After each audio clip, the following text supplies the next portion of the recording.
नमस्कार दोस्तों, स्वागत है आपका बेखबर न्यूज पर, जहां मिलती है ताज़ा, सच्ची और निष्पक्ष खबरें।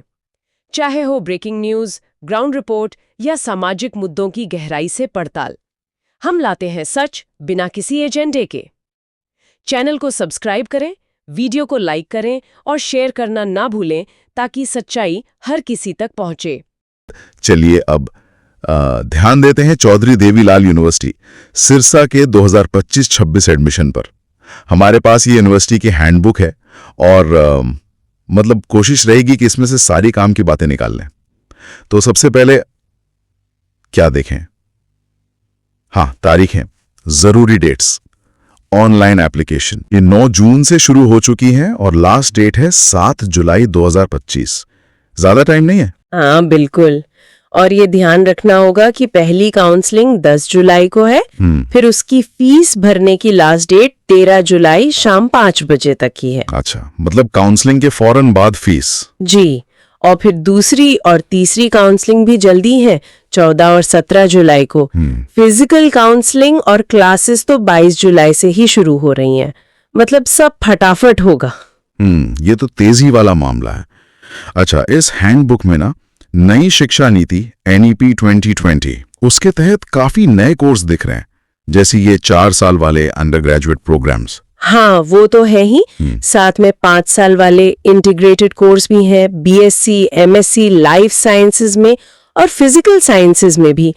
फिर BA LLB और BA BSc B.Ed भी काफी ऑप्शंस हैं। और वो university school for graduate studies USGS, उसके तहत भी कुछ खास कोर्स हैं। जी हाँ, उसमें data science, fashion design, food science, BCA, BBA, journalism, मतलब काफी स्पेशलाइज्ड फील्ड्स हैं। अच्छा, और इनकी योग्यता क्या है? मतलब एडमिशन के लिए क्या चाहिए? ज्यादातर के लिए तो सीधा है 10+2 में 50% मार्क्स। पर हाँ, कुछ साइंस वाले कोर्सेज में, जैसे इंटीग्रेटेड MSc फिजिकल साइंसेज में, उसमें फिजिक्स और मैथ्स जरूरी मांगा है। हाँ, वो तो लॉजिकल है। बिल्कुल। और BA LLB के लिए थोड़ा अलग है, उसमें 45% मार्क्स चाहिए और इंग्लिश भी जरूरी है 10+2 में। और वो फिजिकल एजुकेशन वालों के लिए DPEd और BSc फिजिकल एजुकेशन? हाँ, उनके लिए एक फिजिकल एफिशिएंसी टेस्ट मतलब PET पास करना जरूरी है। उसकी डेट्स भी दी हुई है हैंडबुक में, 7 से 10 जुलाई के बीच, अलग अलग जगह, वो चेक करना पड़ेगा। ठीक है, तो मतलब अप्लाई करने से पहले ये सब देख लेना है। अच्छा, अप्लाई कैसे करना है? प्रोसेस क्या है? प्रोसेस पूरा ऑनलाइन है। वेबसाइट है cldu.ac.in या फिर clduadmissions.ac.in। वहीं पे रजिस्ट्रेशन करना है, अपनी डिटेल्स भरनी है, डॉक्यूमेंट्स अपलोड करने हैं। डॉक्यूमेंट्स मतलब? फोटो, साइन, हाँ। फोटो, सिग्नेचर, मार्कशीट, जो भी सर्टिफिकेट्स हैं वो सब, और फीस भी ऑनलाइन ही जमा करनी है। फीस कितनी है? जनरल कैटेगरी के लिए 1000 रुपए, लड़कियों के लिए छूट है 500 रुपए, और SC ST BCW EP category के लिए 250 रुपए है। अच्छा, और सिलेक्शन कैसे होगा? मतलब मेरिट लिस्ट? मेरिट लिस्ट बनेगी क्वालिफाइंग एग्जाम के मार्क्स पर, और अगर कोई वेटेज मिलता है तो वो जोड़कर। हाँ, ये वेटेज वाला पॉइंट इंटरेस्टिंग है। कुछ एक्स्ट्रा मार्क्स भी मिल सकते हैं, शायद 10 मार्क्स तक।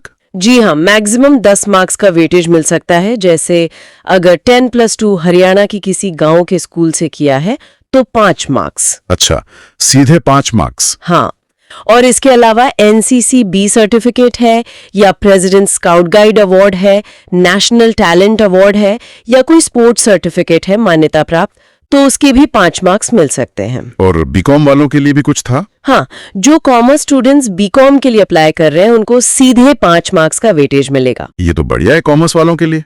अच्छा, आरक्षण नीति भी होगी, रिजर्वेशन। बिल्कुल, देखिए 15% सीटें तो ऑल इंडिया कोटा की हैं, और इन 15% में से भी 10% EWS यानी आर्थिक रूप से कमजोर वर्ग के लिए हैं। और बाकी 85% वो हरियाणा वालों के लिए? हाँ जी, बाकी 85% हरियाणा डोमिसाइल के लिए रिजर्व्ड है। उसमें फिर SC के लिए 20%, BCA 16%, BCB 11%, EWS 10%, और जो दिव्यांग है DAP, उनके लिए 3% कोटा है। क्लियर है। अब बात करते हैं फीस की। ये हर कोर्स की अलग अलग होगी शायद। हाँ बिल्कुल, हर कोर्स की फीस अलग है और सेमेस्टर के हिसाब से देनी होगी।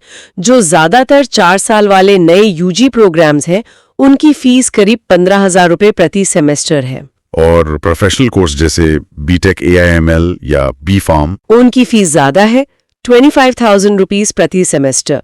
BA LLB की 16,000 रुपीज है और इंटीग्रेटेड MSc की 20,000 रुपीज प्रति सेमेस्टर। और एक लाइब्रेरी सिक्योरिटी भी है शायद, 1,000 रुपीज। जी, 1,000 रुपीज लाइब्रेरी सिक्योरिटी है जो बाद में वापस मिल जाती है, रिफंडेबल है।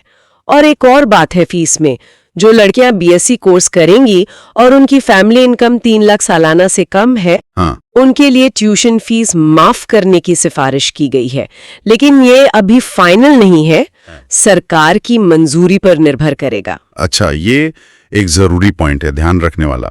और आखिर में ये माइग्रेशन सर्टिफिकेट का क्या सीन है, जो दूसरे बोर्ड या यूनिवर्सिटी से आते हैं? हाँ, उनके लिए जरूरी है कि वो अपना माइग्रेशन सर्टिफिकेट 30 नवंबर 2025 तक जमा कर दें। 30 नवंबर तक?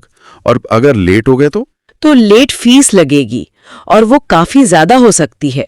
फरवरी 2026 तक जमा करने पर शायद 2,000 रुपए तक, और अगर रिजल्ट आने तक भी नहीं किया तो 2,500 रुपए, और उसके बाद तो 5,000 रुपए तक भी जा सकती है लेट फीस। बाप रे, तो मतलब माइग्रेशन सर्टिफिकेट टाइम पर जमा करना बहुत जरूरी है। बिल्कुल, इस पर खास ध्यान देना चाहिए।